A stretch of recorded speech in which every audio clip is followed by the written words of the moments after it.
Hello there, it's your boy Ian here.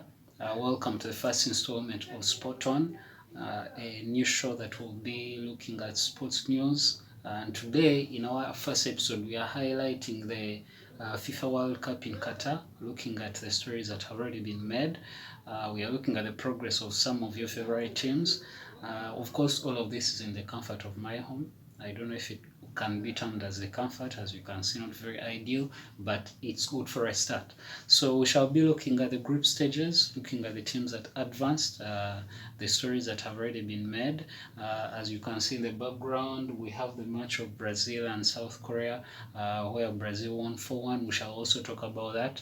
And we shall look at the round of 16, how it went so far, and the ties that have already been made in the quarterfinals, top scorers, top assist makers, the top goal contributors, and then we shall have some of the stories that are making the rounds in the footballing world. So let's roll.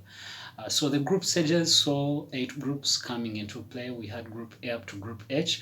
Group A had Netherlands and Senegal advancing, then England and US advancing in Group B. Then C had Argentina and Poland. D had France and Australia. E had Japan and Spain. F had Morocco and Croatia. G had Brazil and Switzerland. And then H had Portugal and South Korea. So there are some groups in there that made some highlights or some biggest stories of the World Cup.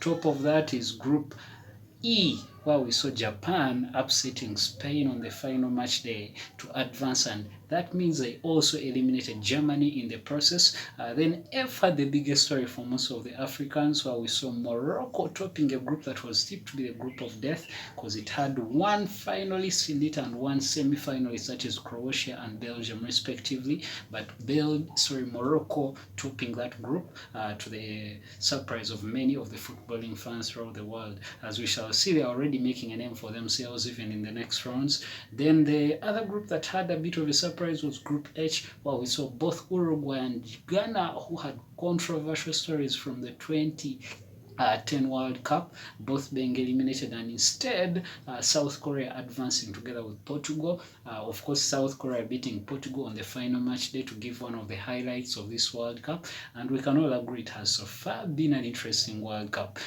Then also Denmark didn't make it to the round of 16, a bit of a surprise, that is in Group D. Of course, France in that group, the defending champions, also losing to Tunisia on their final match day to get a bit of a scare.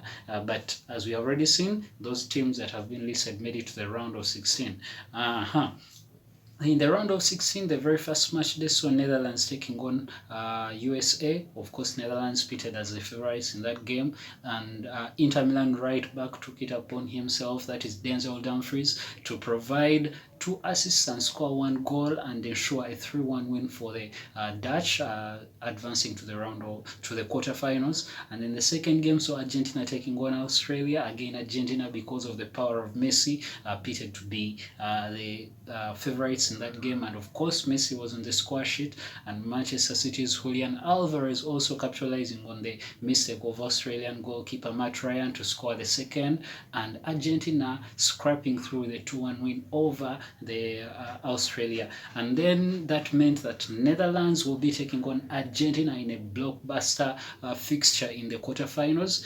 The other game in the round of 16 saw Japan, who had already been pitted as a surprise package, taking the finalists from 2018 the long way, that is Croatia, and the game ending 1-1 from normal time and also in extra time. But the penalties proved a step too far for the Japanese, and we saw Croatia winning those penalties 3-1 and advancing to the quarterfinals. Then Brazil, who were a slow burner in the group stages, as they even lost their final group game against Cameroon, their first loss for Brazil in the World Cup to an African team, but still they made it through, and they came out all guns blazing from in the first half in that game that we are watching in the background, winning the game 4-1, where we saw their star player Neymar netting from the penalty spot, a stylish penalty as expected. And then one of the players of the tournament so far, that is Richarlison, was also on the score sheet. Of course, Vinicius Jr., as you can see in the background, was also on the score sheet. And then we had Lucas Paqueta of West Ham also getting on the score sheet. Then that meant that the finalists from 2018, that is Croatia, would be taking on Brazil in the second game of the quarterfinals. Of course, then in the next fixture of the round of 16, we also saw England, who some say are favorites for the World Cup this year, taking on Senegal, who are the AFCON African champions for this year. And in that game, England came out on top with 3-0. The first half was almost even, and despite England leading 2-0 at halftime, not many expected it to be that way because the game seemed to be balanced. But they came out 3-0 on top, with Harry Kane scoring his first goal of the World Cup in that same game. And then the other game saw France, the defending champions from Russia, coming up against Poland. Again, France seen as the favorites in this game, and indeed they exerted their dominance on the game, with Mbappe, who has been the star of this tournament so far, netting 2 goals and assisting 1, and that one was for Olivier Giroud to break the Thierry Henry record of the all-time goal scorer for France. We're now going to 52, 53. So he's the clear top goal scorer of the French. But of course, Mbappe is already in the 30s, hot on the heels, and he's just 23. So he's a star to watch out for in this World Cup. Pitted to be the best player of the tournament so far. So France running out 3-1 winners in that game, and that meant that France will be facing off in of what many say as the biggest tie in the quarterfinals against England, where the winner could be going all the way to the final. And then we had Morocco, the surprise package of Africa, taking on Spain, and Morocco put up a dogged fight the entire game, taking the game through normal time and extra time 0-0, and going on to penalties and winning those penalties, a whooping 3-0, with the Spanish players missing all the penalty kicks saved by Sevilla goalkeeper Yassine Bono. Then we had Portugal exerting their dominance over Switzerland and giving us the highest score of the round of 16, coming out 6-1 winners. And youngster Goncalo Ramos from Benfica, who came in as a replacement of the legendary Cristiano Ronaldo, scoring a hat-trick in that game, the very first hat-trick of the 2022 FIFA World Cup in Qatar. And we also saw 39-year-old Pepe getting on the score sheet, and in that game we had also Rafael Leao getting on the score sheet, and finally we had Rafael Guerreiro also getting on the score sheet. So Portugal getting that emphatic 6-1 win over Switzerland, and that means that Morocco will be taking on Portugal in the final game of the quarter-finals. So under the comments, you can feel free to tell me who you think is going to advance from those quarter-final ties. We have Netherlands, Argentina, we have Croatia, Brazil, we have England, France, and finally we have Morocco and Portugal. In my own picture, I can see the Dutch advancing, Brazil advancing, I have England advancing, and Portugal advancing to make it to the semi-finals. Yeah, so the top scorers so far, of course, Kylian Mbappe with 5, and we have a whole host of players on 3, that is Messi, Morata, we have Ramos, we have Gakpo, we have Giroud, we have Rashford, Richarlison, we have Saka, and Enner Valencia, who is already out of the tournament for Ecuador. The top assist makers are 2 so far, that is Bruno Fernandes and Harry Kane with 3. And of course, the top goal contributors, that is goal and assists, we have Mbappe at the top of that list with 7, followed by Bruno Fernandes with 5, and a host of 4 players, all with 4 goal contributions, that is Harry Kane, we have Lionel Messi, we have Goncalo Ramos for Portugal, and finally we have Morata for Spain. So that is the World Cup so far. Feel free to highlight for me under this video who you think is making it all the way, who is going to be the player of the tournament, who is going to be the goal scorer of the tournament. Yeah, so to succeed France from 2018 in Russia.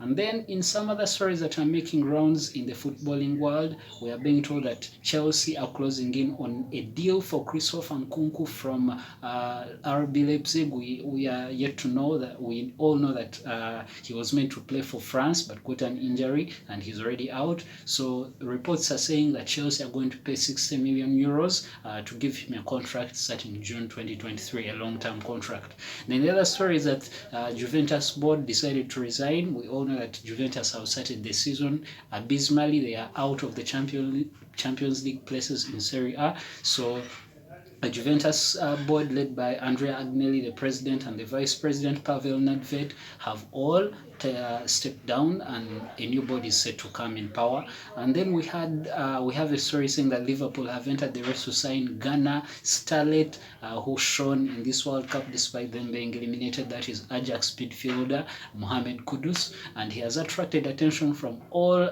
ends of the globe. That is Barcelona, Real Madrid, and some teams in England. So to that list you can add Liverpool. They appear to be interested. And then we all know Kolo Toure, the former Arsenal man, a brother to former Barcelona and Manchester City star Yaya Toure. He has been appointed as the new manager for Wigan Athletic. We know that Kolo Toure has been the assistant manager on the team for the Brendan Rodgers at Leicester, so he will now be taking on as a full manager on a 3-year deal at Wigan Athletic. Yeah, so that is the story that is coming out from Wigan Athletic, that is in the Championship. Then we also got news that Brighton is interested in Molde striker, that is in the Norwegian League, that is the talented Ivorian striker David Fofana, who is being price at around 10 million euros. That is, he has already 21 goals in the calendar year of 2022, so he's one of the youngsters that are seen to be for the future. Then Roberto Martinez, after the abysmal exit of Belgium from the group stages, has resigned as the Belgium manager. Belgium, they are looking to appoint a new manager.